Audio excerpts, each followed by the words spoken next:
Okay, hari ni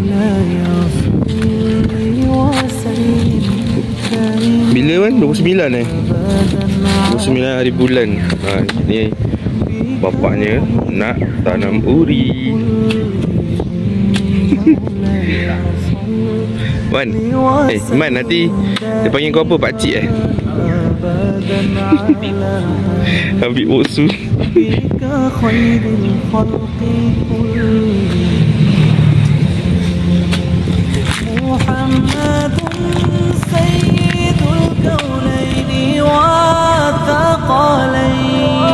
Jangan anjing makan sudah.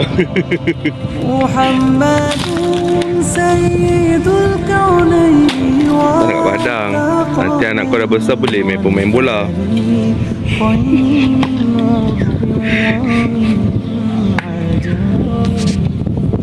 Masuk YouTube. Kau tak tengok? Buka lah. Buka je lah. Bawah tu kain kan? Kain bagi dah serap darah dia.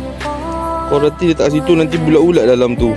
Macam itu Aiman tanah kucing dengan plastik, berdarah-darah dalam tu.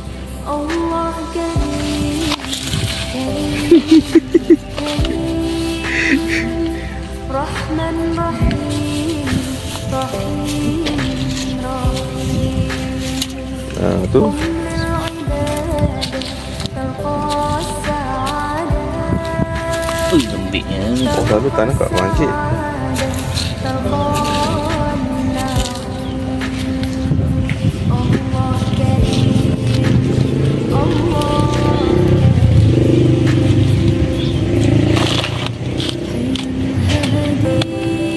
Ni semua Iwan lah punya hal ni. Dia lah ni baru satu, belum lagi 6 yang 6 lagi. Yelah, 7 kan. Satu pun tak cukup tidur.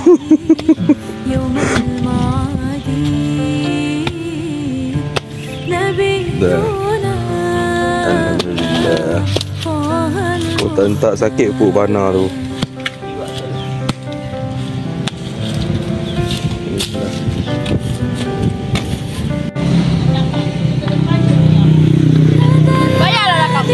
Anak kau dah tak apa nama dia? What? Olivia. Jangan kesian.